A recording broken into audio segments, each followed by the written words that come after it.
l'Assemblée, le mot introductif à l'occasion de ce forum des premières dames des pays membres de la CEDEAO qui se tient ici en terre nigérienne.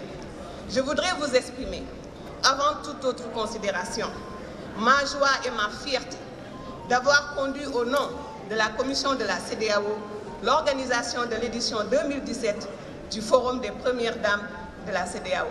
Forum dont la richesse des thèmes, la qualité des participants ici présents et la symbolique que nous donnons à nos luttes pour redonner l'espoir à toutes les femmes, les filles et les enfants discriminés permettra sans nul doute de garantir désormais des interventions soutenues et bien ciblées pour lutter contre les inégalités dans nos pays.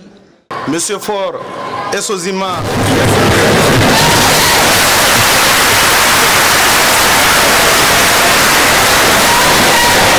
C'est pour ça que toutes les fois que nous venons ici au Niger, nous nous sentons comme chez nous.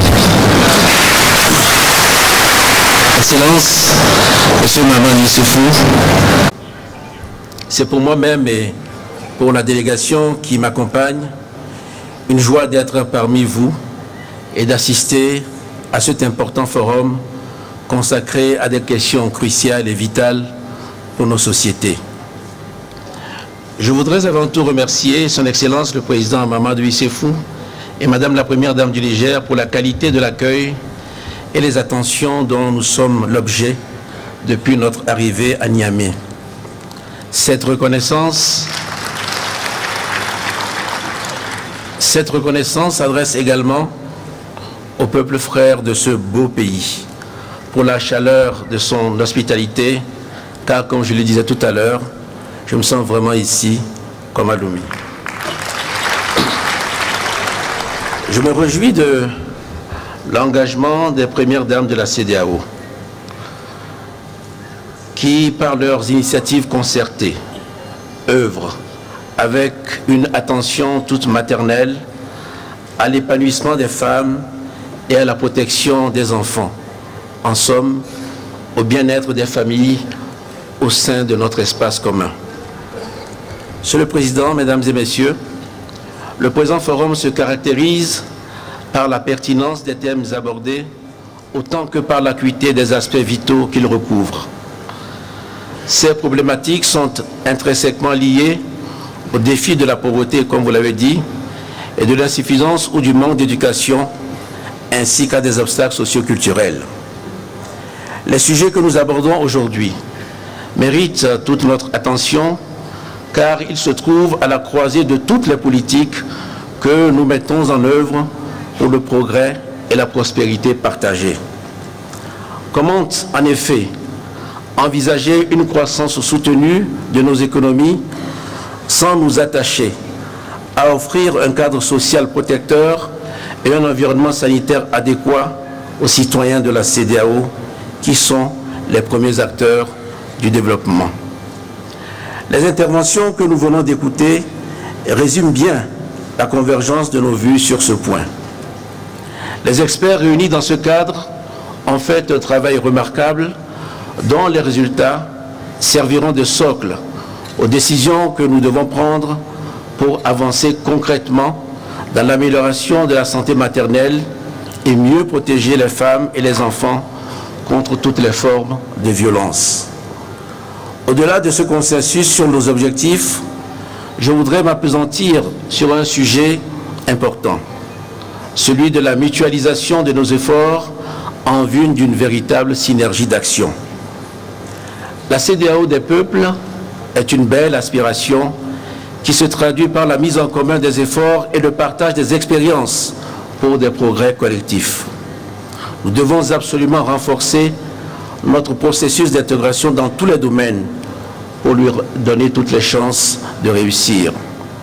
L'intégration réussie est aussi celle où toutes les composantes de la société sont mises en situation de parvenir à une insertion sociale et économique harmonieuse.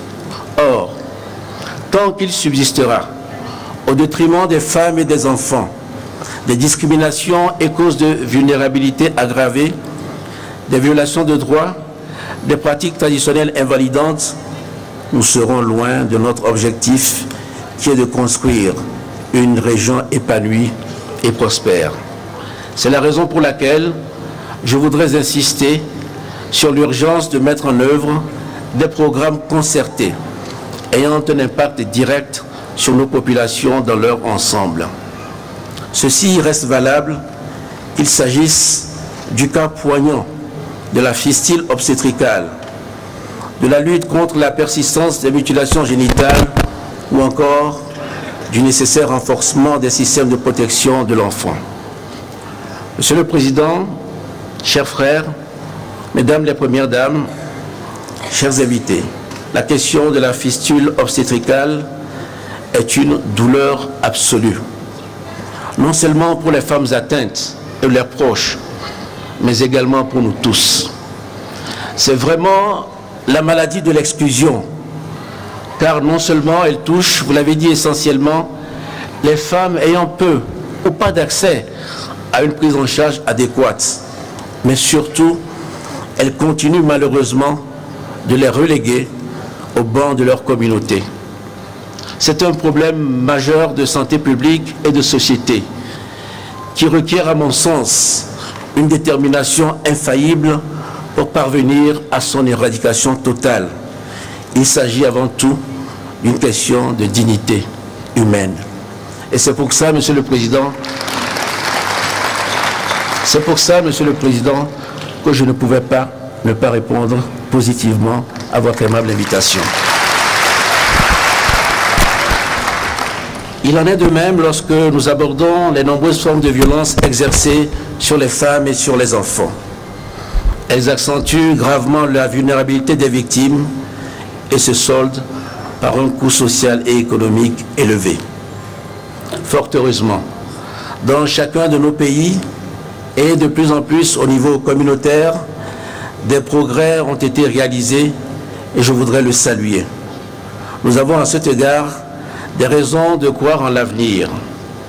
Toutefois, le rythme des avancées doit être accéléré et les efforts d'harmonisation poursuivis, en même temps que la recherche d'une nouvelle approche certainement plus holistique à la problématique. Nous devons continuer d'agir à la fois sur les facteurs sanitaires et médicaux et sur les aspects sociaux, culturels et économiques que vous avez soulignés à juste titre, Monsieur le Président.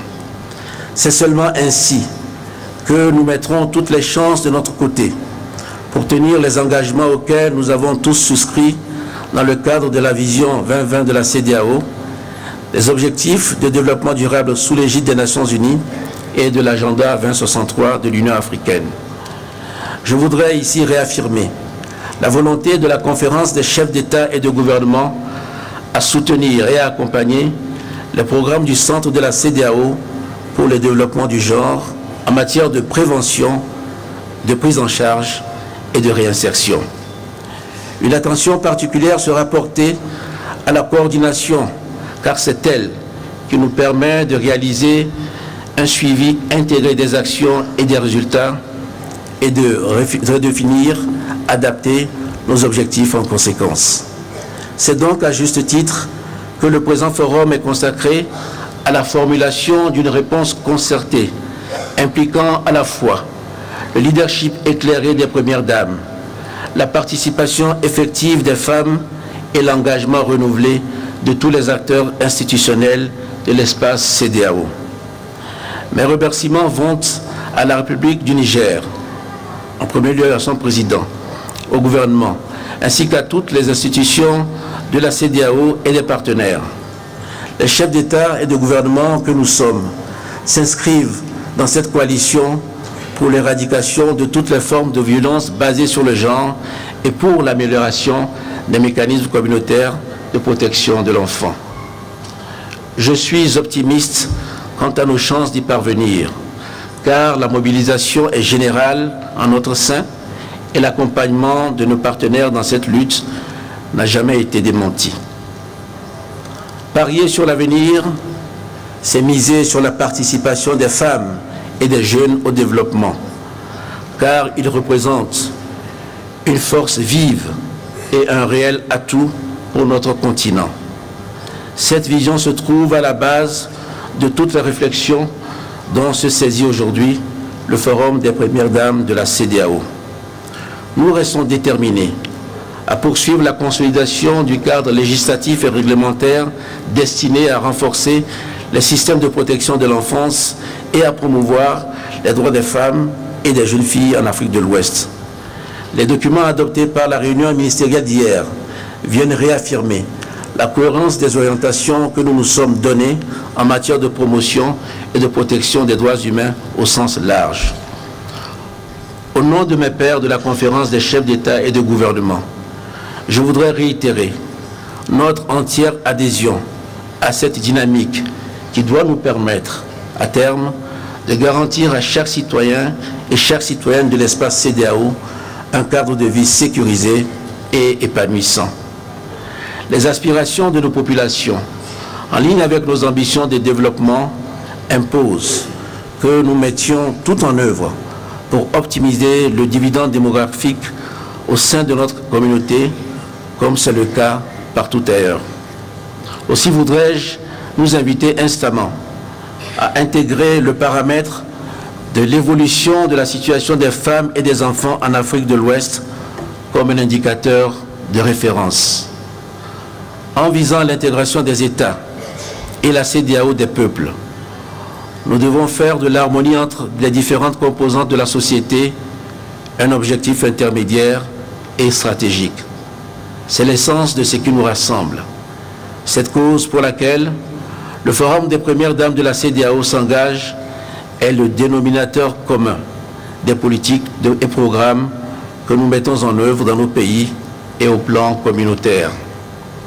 Pour finir, je voudrais revenir sur le thème de la Journée internationale pour l'élimination de la fistule obstétricale le 23 mai dernier. Je cite, « L'espoir, la santé et la dignité pour tout le monde ».